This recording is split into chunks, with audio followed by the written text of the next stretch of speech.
So for today's writing session, I hope you get a enjoy out of it. I kind of enjoy doing it. But we're going to be writing a short narrative. We haven't wrote narratives in quite a while.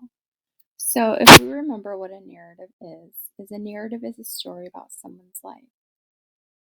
You guys are used to writing a personal narrative where you wrote a true story about your own life from your point of view. We're not going to do that. It's going to be a little different. So we're going to make a character and we're going to write a made up character and their kind of view and their own story for this made up character. So here's what you're going to be writing about. So you're going to imagine the years 1870 and you were once a slave who escaped from the Underground Railroad. If you remember from last week's social studies lesson about the Underground Railroad and all the slides and the personal accounts that I had you read, you can go back to that website and you can go ahead and read through some of these slaves' personal accounts to get an idea of what kind of work they did and how they sounded. How did they speak? So let's move on. And you're going to get a graphic organizer. This may look familiar. And you're going to write a whole paragraph, a narrative paragraph from a slave's point of view. And this is what your first graphic organizer you're going to get. And your prompt is going to be this. You're going to answer these questions. Tell me about your life as a slave. Where did you live? What kind of work did you do? What were some of the hardest things about your life? So I'm going to show you an example of mine. So here's my graphic organizer. Remember, the first step of any writing is the brainstorming process. And this is what this organizer is going to help you do. So here's the prompt. It's the same as the one you're going to get. Now, remember, if you look at this text bubble or this speech bubble, it says, remember, you will need to narrate an event or experience using descriptions and details to tell a story. So make sure that your sentences are very descriptive and have a lot of details. It's just going to make it sound more authentic. So up here it says use this text box to brainstorm all of your thoughts on this topic. You can make a list, use a mind map, or just type ideas as they come to you. Don't worry about using complete sentences or correct spelling. So this is the brainstorming. Don't worry about any of that. So here are some of the ideas that I typed down. So it says, tell me your life as a slave. Well, I'm going to say my slave's name is Polly and she was born in slavery. Where did you live? Well, I wrote down plantation in Deep South, Alabama. Notice how very descriptive that is. I just didn't say a plantation or in the South. I gave it the Deep South and I said a specific state. What kinds of work did you do? Well, I put back-breaking work. Worked from sunup to sundown. Worked in the cotton fields, had to pick 300 pounds in the blistering heat with no breaks. So I got that little tidbit from that Scholastic website that you guys read last week for social studies. So I went ahead and put that in there. And then what were some of the hardest things about your life? Well, I put down not getting enough to eat and seeing my babies get sold off.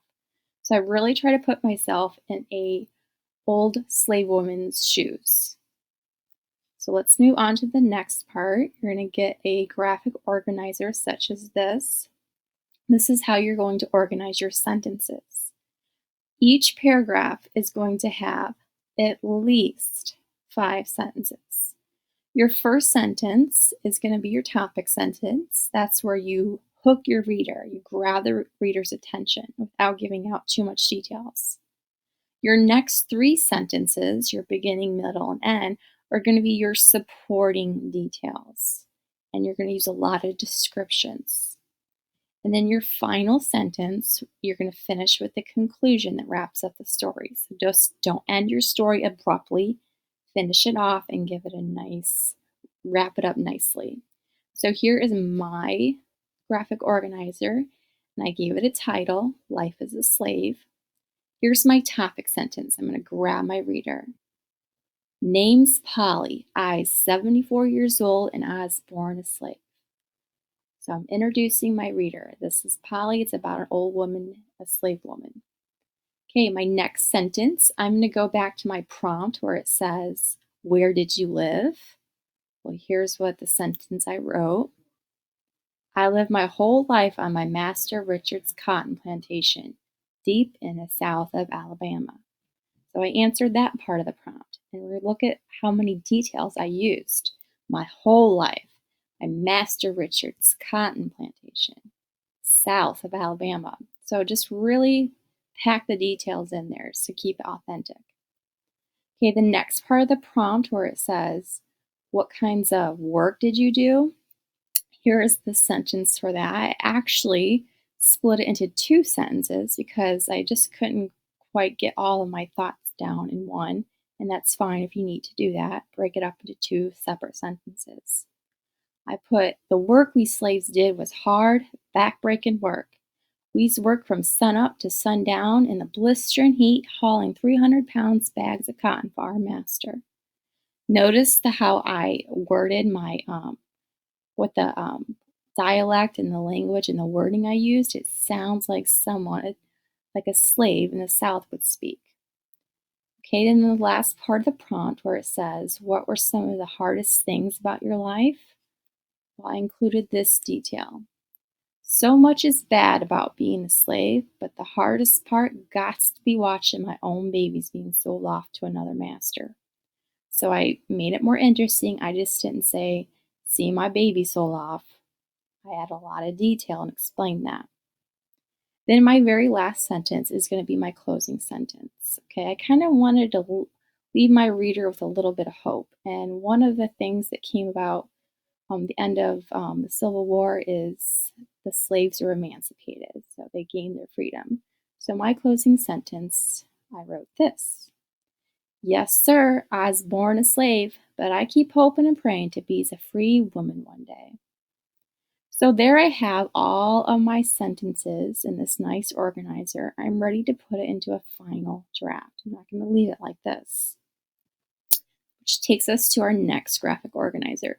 So you're going to get something like this, and it will let you type right on it. You're going to write the title, who it's by, which is you, and at the bottom, you're going to insert, just by copying and pasting, the sentence you wrote on the previous graphic organizer. You're going to copy and paste it, all of them together, into one final paragraph. And then if you want at the top, you can find a picture from the web and copy and paste it, but that's totally up to you.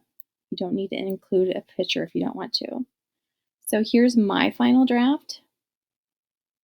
Here's my title and my name.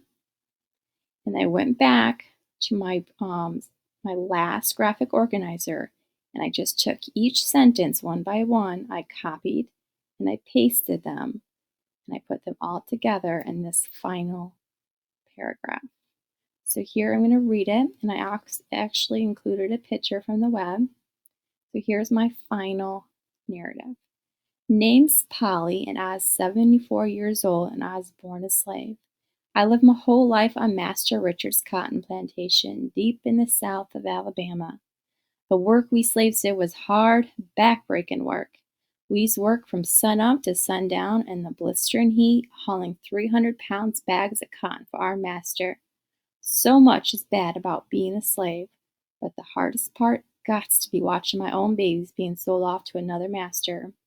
Yes, sir, I was born a slave, but I keep hoping and praying to be a free woman one day. So you're going to do the same thing. I know some of us don't like writing. This is a writing assignment, so I should at least see 5 sentences. Try your best, have fun, and go back to that Scholastic website so you can get an idea of how slaves would have talked back in those 1800s and in the South. If you have any questions, remember you can email me or message me under mine. Good luck.